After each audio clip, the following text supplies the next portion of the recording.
and welcome back to My House Book Club, where we talk about a different book or series and hopefully get encouraged to keep on reading.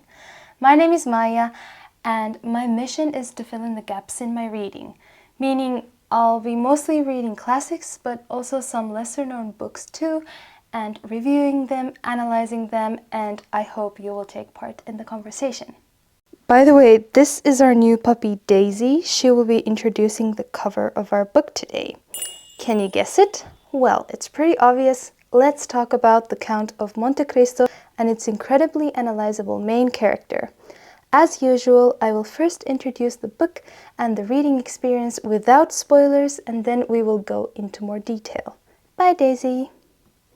First of all, I hope you will forgive me if I pronounce any names wrong, and I probably will, but still, I hope it's the inside that matters. Okay, so The Count of Monte Cristo was written by a French novelist called Alexandre Dumas and was published in 18 parts between 1844 and 1846. Now, it tells a story about a young man called Edmond Dantes who is falsely accused and imprisoned but manages to escape. While in prison, he has learned about a treasure that could potentially change his life. Now, this book is an adventure novel and a historical novel dealing with revenge, forgiveness, and what I think was very central to the story. Can a human take the role of God in matters of justice? The original book is well over 1,000 pages, so I think it's okay to take your time reading this book. Unfortunately, because I read in Finnish, the only version or there is even available, is this abridged version, which is such a bummer, and it probably explains why I felt like the story could have been longer. But there's also many different versions in English, and I think that even the abridged ones, they do provide enough of the story to analyze it at least to some detail. But of course, I think it's always better to read the original length. Now, I'm really excited to have a discussion with you on this book. We often hear that it is the greatest revenge story of all time, but I think it's much more than that, or that sentence might not mean what it seems to imply when first heard.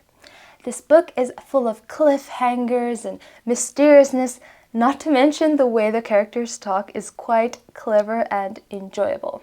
It is the type of book where you feel like you know a part of what is coming, but you aren't sure how or when, and the story keeps you in suspense. For new readers, if you get a moment of how is this possible, don't Google it, just keep on reading it, and that will work out in the end. Let's get into details with spoilers.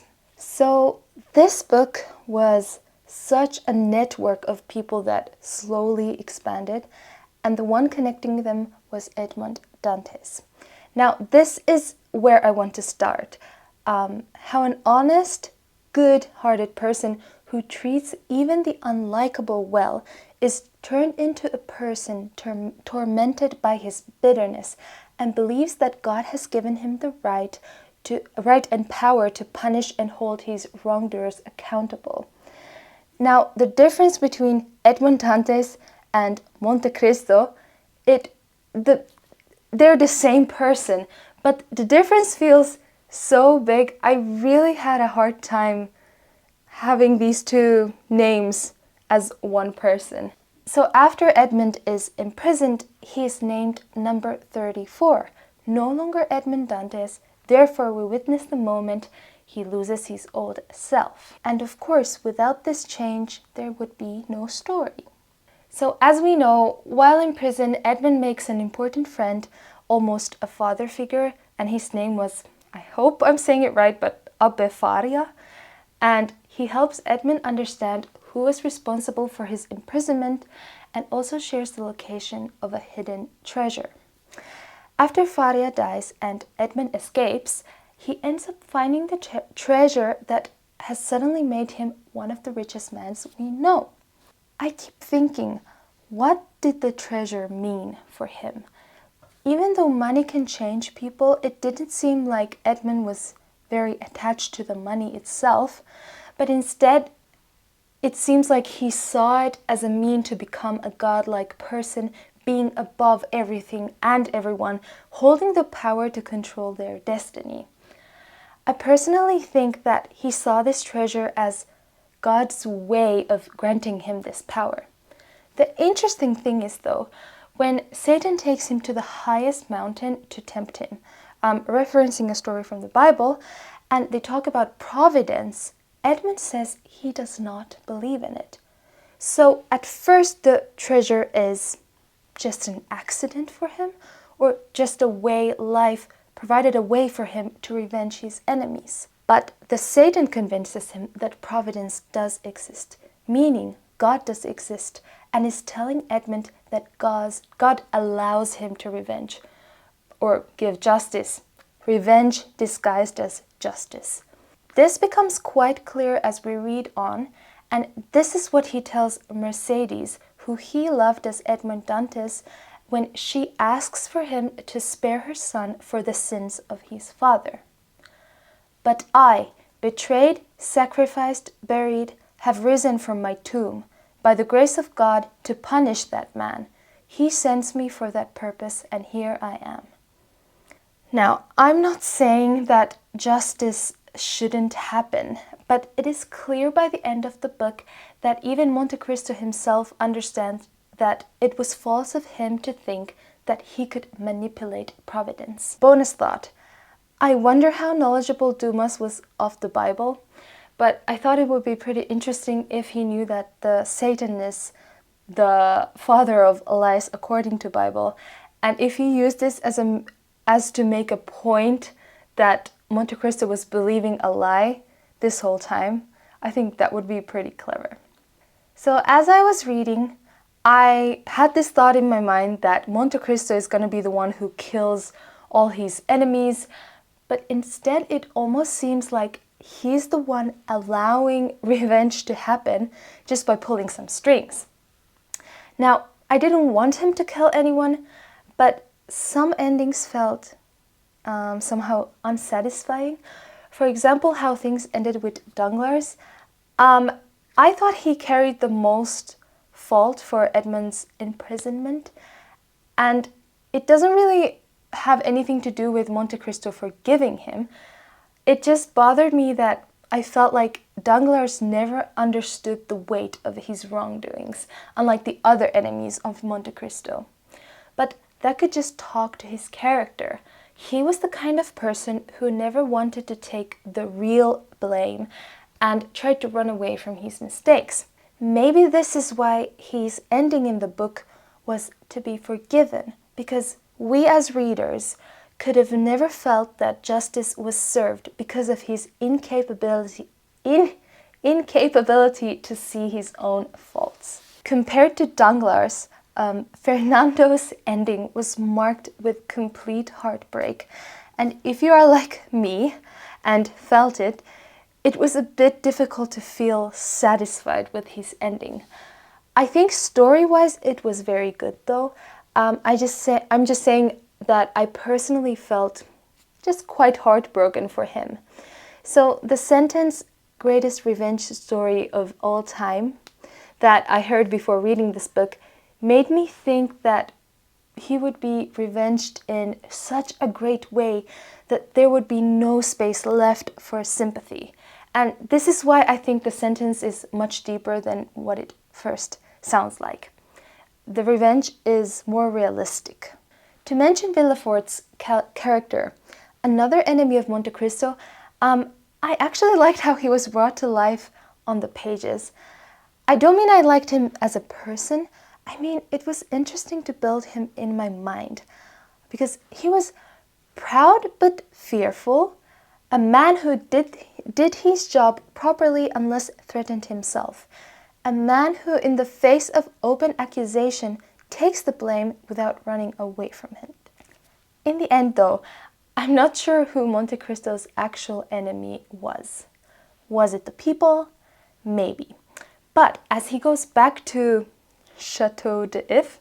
After all the years, the prison he had grown, all of his pain, the book says, Chateau d'If seemed like the phantom of a mortal enemy. So his real enemy could have been the bitterness and pain that caused his vow for revenge, or twisted his mind to think that he could take the role of God in matters of justice. So, overall, I did enjoy Monte Cristo, although it's not one of my favorite books. I guess I was just expecting more connections to some characters. For example, Franz. It seemed like he would be a much more important character because of the dinner he shared with Monte Cristo, but in the end I just felt like, oh, that was it for him. And another thing that bothered me was that there was not enough explanation on Valentine's fake death and rescue, and then the story was already over because I thought it was so interesting, so I was kind of hoping more details on that. And also about Haiti, I was confused how Monte Cristo seemed to have a realization about her and how she could be his lover, but then he had the same kind of realization twice more. But all of these feelings, I think it could have three explanations, at least in my case. So, one, obviously my book was abridged. Number two, it's just the type of book that I still have to get accustomed to read. And three, as I have mentioned before on this channel, my brain cannot handle maps, or I can't put places together or whatever. So, I mean, it's probably one of the reasons why this book feels so adventurous. But yeah, honestly, a lot of the times my head was just spinning, and I had to spend a long time to understand where things were happening, and I kept rereading and going back. So it's just how my brain does or doesn't work. But yeah, I did read some reviews where people thought that the book was like overly dramatic with the suicides and the battles for honor. But I mean, personally, I didn't mind that at all. I didn't even think about it like that. Final thing I want to share with you is that I can't believe it took me so long to realize that Andrea and Eugene were half siblings. So I only realized after the almost wedding was over, when Andrea was caught. So the whole book, I didn't think much of their marriage plans. But when I realized, it was like, oh wow, like how did I not get that? Anyway, that's it for today. Thank you so much for watching this video. I hope you enjoyed it. Please share your views on this book, on my analysis or whatever. Tell me if you agree with me or if you had a completely different experience. I would love to have a conversation with you. The next book I'm going to read is Great Expectations by Charles Dickens. I've been waiting so long to read this. I'm so excited to read it, and I hope you will read it with me, and then we can share our thoughts on it. All right, thank you for today, and till the next adventure. Bye bye. So the original, him to spare his, no, when she asks for him to spare his,